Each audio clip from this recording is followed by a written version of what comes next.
Because he knew that Hanli had injured his foot, Zhang Tai personally brought the meals into his room, planning to have dinner with him. Seeing Zhang Tai clumsily moving about in his room, sometimes shifting a chair, sometimes fussing with the table, Hanli found himself slightly amused, though even more touched. After the two of them sat down at the table, they chatted casually about various matters within the sect while stuffing food into their mouths, occasionally exchanging insights on their cultivation practice. Whenever Zhang Tai brought up the elephant armor art, he would roll his eyes in frustration. At present, Zhang Tai was almost wary of even hearing about the elephant armor art. Although he had only cultivated the first layer, he had already been tormented terribly by Dr. Imo. Not only did he have to soak regularly in foul-smelling medicinal decoctions, but he also had to endure Dr. Imo striking his body with a wooden staff, supposedly to temper his sinews and bones. These brutal training methods once caused him a period where he could not sleep peacefully at night. His whole body was swollen and bruised, and even touching the wooden bed made him grimace in pain. To him, it had truly been a nightmare. In contrast, Zhang Tai deeply envied the nameless chant Hanli practiced. He felt that all Hanli needed to do every day was sit like a monk and meditate while chanting scriptures. Hearing this, Hanli could only respond in silence. Hanli could understand Zhang Tai's fear of the later layers of the elephant armor art. Anyone who knew that the torment ahead would be several times worse than what he had already endured would feel restless, unable to eat or sleep in peace. The fact that Zhang Tai had persisted until now, without giving up, already made Hanli greatly admire him. If it were him, he would never practice such a self-torturing martial art, even if it could turn him into a top-tier expert overnight. While the two were talking, they soon finished their meal. Zhang Tai quickly cleaned up the dishes and took his leave, reminding Hanli before leaving to rest early so his injured foot could recover. Hanli stood at the doorway watching him leave, then hurried back into the room and shut the doors and windows tightly, leaving only a small ventilation skylight open. Only then did he take out the bottle from his pouch and begin studying it again. After all, Hanli was just a boy of about 10 years old. After fiddling with it for a while and finding no clue, he grew somewhat bored. Coupled with the injury on his foot and his fatigue, he unknowingly leaned against the bed holding the bottle and fell into a drowsy sleep. No one knew how long had passed when, in his deep sleep, Hanli suddenly felt a cold sensation spreading from his hand. He shuddered violently and forced open his heavy eyelids, drowsily looking toward his strange hand. Suddenly, he sat up at once, his mouth opening wide in shock, drool even slipping from the corner of his mouth without him noticing. He was instantly wide awake, completely stunned by what he saw. Strands of visible white light were descending from the only open skylight in the room, gathering entirely onto the bottle in his hand. They formed tiny rice grain-sized light particles, surrounding the entire bottle in a thin layer of glowing white radiance. The white light was very gentle, not dazzling at all, and the cold sensation came from this faint glow. Hanli swallowed a mouthful of suddenly chilled saliva, then abruptly came to his senses and, as if the bottle were burning his hand, threw it aside. He scrambled backward in alarm. After cautiously observing for a while and seeing no danger, he slowly approached again. The bottle, enveloped in white light, looked exceptionally beautiful and carried a mysterious allure. After hesitating for a moment, Hanli gently poked the bottle with his fingertip. Seeing no reaction, he carefully picked it up again and placed it on the table, then crouched nearby, excitedly observing this never-before-seen phenomenon. Without blinking, Hanli stared intently at the bottle within the white light for more than a quarter of an hour, finally discovering part of its mystery. The bottle was continuously absorbing the scattered white light particles around it through its surface. No, it wasn't simply absorbing them. The particles were desperately squeezing into it, rushing in one after another, as if they were alive. Curious, Hanli lightly touched one of the particles with his fingertip. It was cold, nothing else unusual. Looking up, he saw that strands of white light were still continuously falling from the skylight without any sign of stopping. Hanley glanced at the tightly shut doors and windows, then looked up at the open skylight above. A sudden idea struck him. He gently pushed the door open and cautiously peeked outside. Fortunately, it was already deep into the night. Apart from the occasional chirping of autumn insects, everything outside was quiet, and no one was in sight. Hanley shrank his head back, turned around, and grabbed the small vial in one motion, stuffed it into the leather pouch, and then ran out quickly. He kept running until he reached a secluded, deserted open area, where he finally stopped. He scanned his surroundings carefully to make sure no one else was there. Only then did he cautiously take the vial out again and gently place it on the ground. The light spots that had originally been around the vial had completely vanished after it was placed in a leather pouch, but Hanley was not worried. As expected, after a short while, strands of light, far more numerous than those inside the room, began to gather from all directions.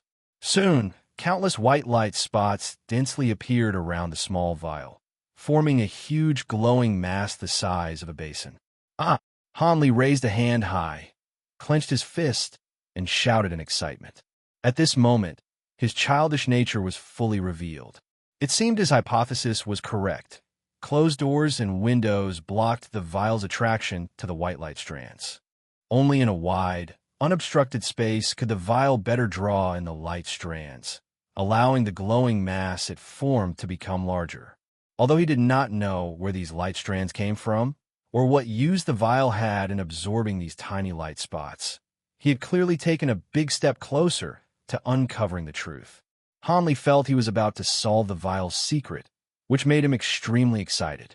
It was not until dawn was about to break that the light around the vial gradually faded and returned to calm. During this time, Hanley both observed the changes in the vial and remained vigilant to ensure no one discovered what was happening here. He bent down, picked up the vial, and examined it. It was no different from before. The cap was still tightly sealed and could not be opened. Hanley was disappointed, but seeing that it was getting late, he reluctantly put the vial away. He still had to hurry back to the stone chamber to meditate and cultivate. Over the next several days, at a fixed time every night, the vial continued to exhibit the same phenomenon. Countless strands of light, like moths drawn to a flame, were attracted to it, turning into large numbers of tiny light spots that were greedily absorbed by the vial. Just as Hanley thought this phenomenon would continue to occur every day, something different happened on the 8th day. When he arrived at the usual place and took out the vial, the absorption of light spots lasted only a brief half an instant stick of time before suddenly stopping. Then the dark green patterns on the vial burst into a dazzling green light, and several golden characters and symbols appeared on its surface. These strange characters had smooth structures and unusual strokes, carrying an indescribable ancient charm, flickering and flowing across the vial surface. This unusual phenomenon lasted only an instant before disappearing. Only a few raised golden strange characters remained on the vial, as if everything had returned to its starting point. After all the strange events that had occurred over the past few days, Hanley was no longer as shocked by these phenomena as he had been at the beginning. Even more extraordinary events would no longer surprise him. He casually picked up the vial and subconsciously tried to open the cap. Lightly, effortlessly, the cap came off. Unbelievable. Hanley stared in shock at the cap in his hand. Just like that, without any effort or technique at all, this problem, this major difficulty that had troubled him for days, was solved so easily.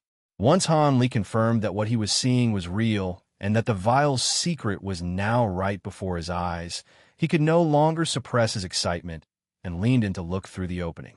Inside the vial, a drop of emerald green liquid the size of a soybean slowly rolled about, reflecting the entire inner wall into a glowing green sheen. What was this? Hanley felt somewhat disappointed. After all his effort, this was the only thing he had obtained.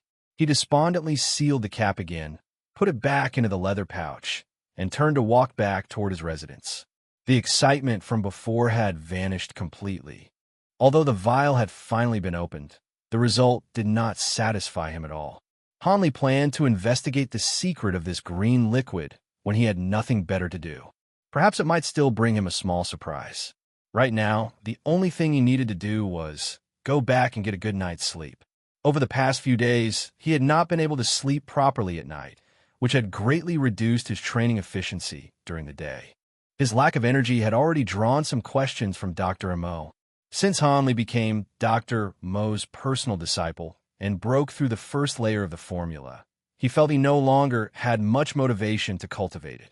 Moreover, the effects of cultivating this formula did not satisfy him, making it difficult for him to summon any enthusiasm to continue training.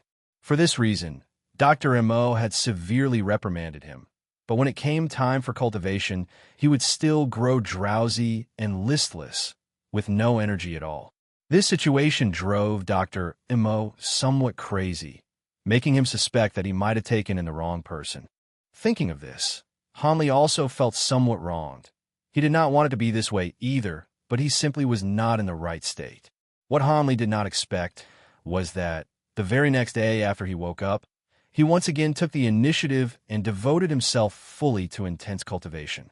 The reason for this change was only a light remark from Dr. Mo. For every level you advance in this formula, I will double the silver taels I give you each month. Dr. Mo had finally seen Han Li's desire for money and found a solution at its root. With just a simple sentence, he bound him to the chariot of desperate cultivation. In the days that followed, Han Li cultivated desperately in order to master the next level of the formula. Every day, from morning to noon and from noon to night, he entered the stone chamber twice daily to meditate and cultivate, living this monotonous, dull, and repetitive life, abandoning everything else. In order to prevent outside distractions and let him focus on cultivation, Dr. Mo temporarily sealed off the entire Divine Hand Valley. Even treating patients was done outside the valley, and Han Li no longer had to worry about daily necessities at all. The matter of the bottle was thus gradually forgotten by Han Li. Autumn passed into winter, spring turned into summer. In the blink of an eye, 4 years had passed, and Han Li was already 14 years old. He had grown into a dark-skinned, quiet, and determined village youth. From appearance alone, he was no different from other farming boys in ordinary rural families. Unremarkable, neither handsome nor charismatic.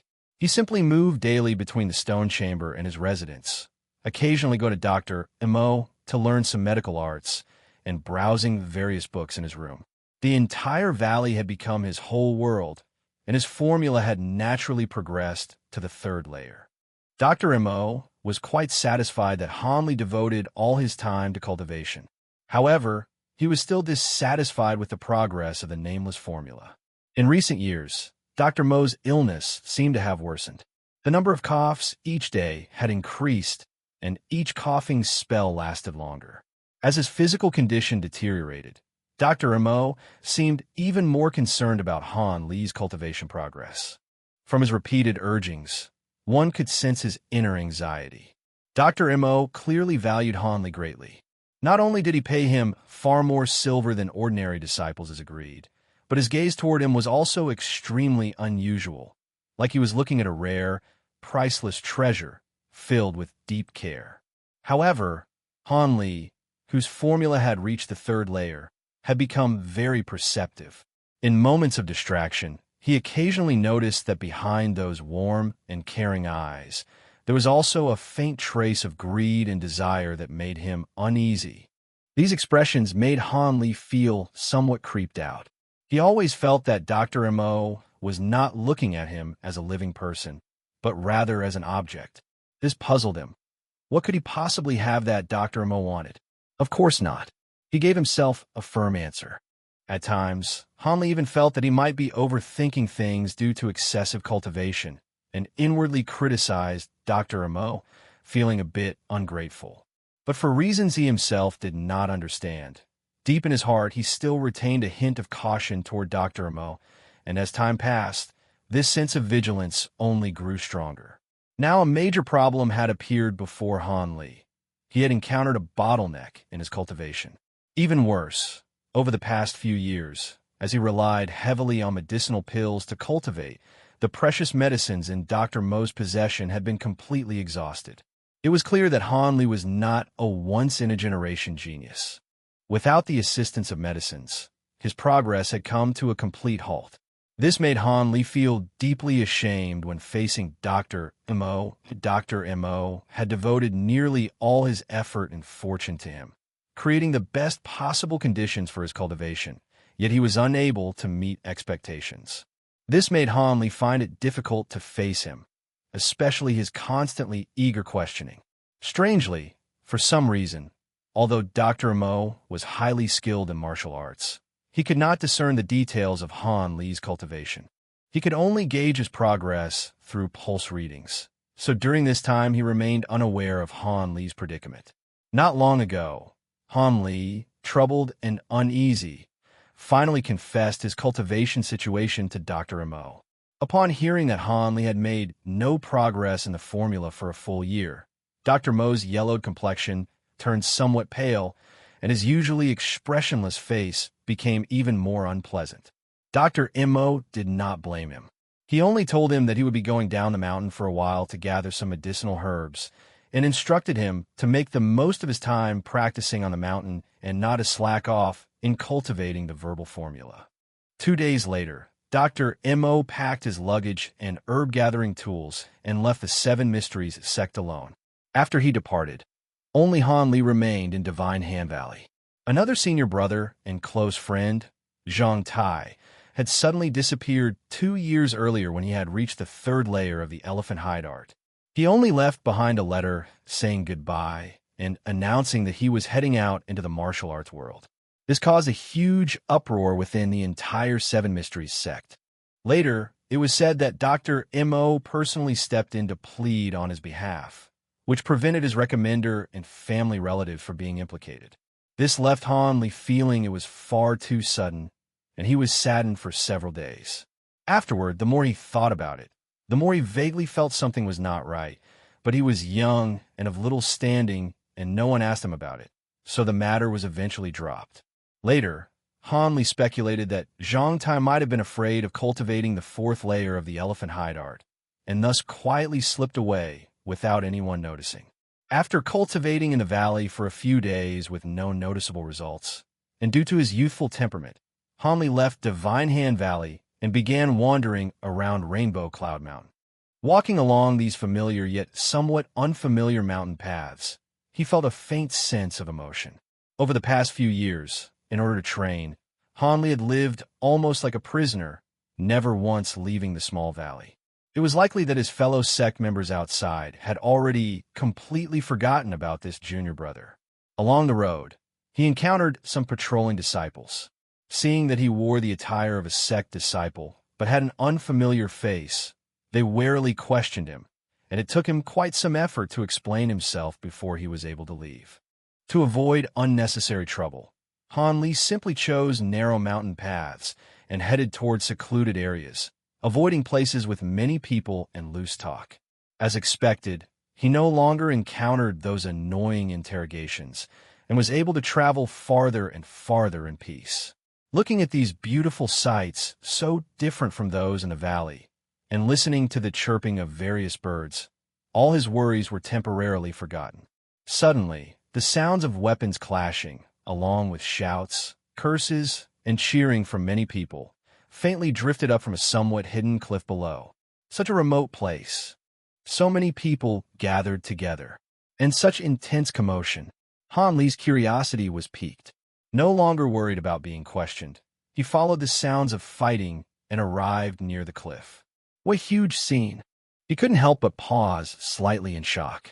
Beneath the cliff, completely obscured by trees, there were over 100 people gathered. The small area was packed tightly with them, and even on the branches of several large nearby trees, a few people stood watching from above.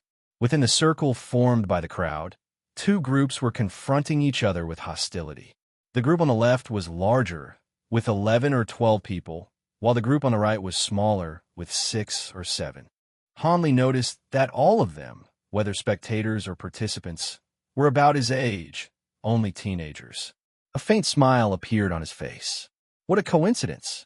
Among the crowd, he easily recognized several familiar faces. Wan Jinbao, Zhang Dalo Ma Yun, Sun Li Song Ha? Wang Depeng is even fatter than before. No wonder his family runs a kitchen. He's well fed indeed.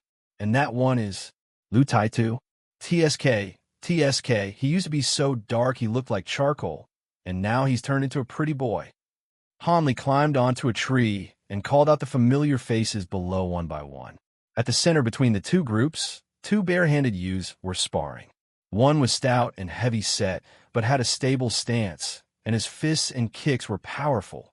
This was Wang Depeng, Han Li's old friend. Despite his build, he was by no means weak. Every punch he threw produced a fierce whooshing wind, full of force and presence. His opponent was a short youth with agile movements like a nimble mouse. He did not block Wang Depeng's attacks, instead constantly dodging and weaving, apparently waiting to exhaust Wang Depeng's strength before launching a counterattack. Seeing his friend in a match, Hanli naturally leaned toward him in support.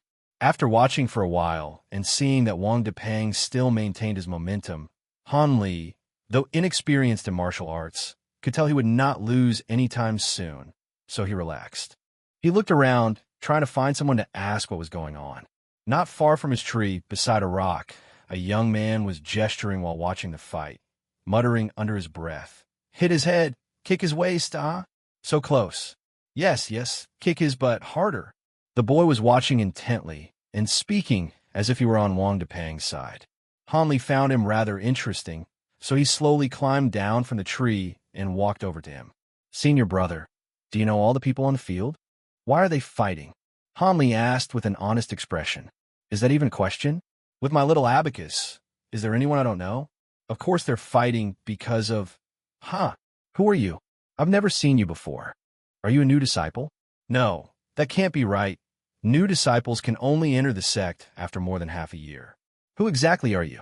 The man, initially somewhat confused as he answered, suddenly snapped fully awake upon realizing he had never seen Hanli. "I am Hanli, a friend of Wang Depeng, the one who is fighting bravely on the field." Hanli replied seriously. "A friend of Wang Depeng? I know all his friends. There's no one like you." The man remained wary. "Oh, I've been in secluded cultivation for the past few years and haven't come out for a long time. It's normal that you don't recognize me," Hanli said half-truthfully. "Is that so? You were also a disciple who entered 4 years ago? I never thought there would be someone even I, the all-knowing one, don't recognize in the sect." The man glanced at Han Li's clothing and seemed to accept his explanation. He chatted with Han Li a bit more, then couldn't help but voluntarily explain the cause of the match. "Junior brother, you don't know. This all started because of femme fatale. It goes like this. The self-proclaimed little abacus truly lived up to his reputation as a know-it-all, explaining the entire story to Han Li in great detail. It turned out the matter began with two people. One was Wang Yang, Wang Depeng's cousin, and the other was Zhang Changgue, the son of a money shop owner. Both were disciples of the Seven Mysteries sect. One an outer sect disciple and the other an inner sect disciple. Although the two lived in the same town, they originally had nothing to do with each other. Everything started because of a girl from another town who had been engaged to Wang Yang since childhood. However, recently, when she went out once, she was noticed by young Master Zhang while passing by on his way home. Under Zhang's financial pressure, both the girl and her parents gave in, and she was re-engaged to Zhang Changgue, while Wang Yang's betrothal gifts were returned. The woman's shift to favor wealth over poverty was a huge blow to Wang Yang. Moreover, he had long been infatuated with her. After hearing the news, he became despondent and suicidal every day, and in the end truly could not see a way out. He jumped into a river and died. Originally, the matter should have ended there as a tragic story. But Wang Depeng had been close to this cousin since childhood. After hearing this, he naturally refused to let it go. He went to Zhang Changgue and demanded a duel, with the loser required to serve tea, bow, and admit defeat. Although Zhang Changgue was arrogant, he knew his martial skill was slightly inferior to Wang Depeng's. So he insisted that friends could also participate and that multiple matches should be fought, with the overall result determining victory. Wang Depeng immediately agreed. Afterward, Zhang Tie, relying on his wealth, scattered money everywhere to recruit skilled disciples from wealthy families. Wang Depeng, though lacking money, had wide connections among fellow sect members and many friends among lower and middle-tier disciples, and quite a few capable fighters volunteered to help him. As a result, many disciples who heard of the match came to watch and cheer, forming a sharply divided and hostile confrontation between the two sides. From the young man's tone, Hanli could sense that the conflict between wealthy disciples and lower-ranked disciples had apparently intensified. A mere sparring match had attracted so many spectators and supporters. You're on Wang Depeng's side too, right? If they don't follow the rules, we'll go together and beat those young masters until they cry for their mothers and never dare bully us again. The young man hadn't stopped talking from the beginning. Hanli smiled wryly. What did this conflict have to do with him? It was hard to say who was right or wrong here. After several years of qi refining and meditative cultivation, his earlier youthful impulsiveness had long been worn away. Besides, he had never trained in fists or weapons. He would absolutely not be able to beat any ordinary fellow disciple. After watching the match, he would honestly return to the valley. All right, the young man suddenly shouted excitedly. Hanli quickly turned to look at the arena. It turned out that Wang Depeng's opponent had failed to hold out until the end. Unable to evade Wang Depeng's large fist, he was struck on the forehead and collapsed unconscious. Immediately, part of the crowd cheered loudly, while the other part looked extremely displeased. Wang Depeng looked proud, cupped his fists toward the surroundings, then waddled back to his own side with his big backside swaying, completely lacking the ferocity he had shown during the match. Two men from Zhang Tie's side stepped out and dragged the unconscious disciple back. Then each side sent out another person, one wielding a saber, the other a sword. Both seemed hot-tempered and said nothing. They raised their weapons and immediately clanged into fierce combat.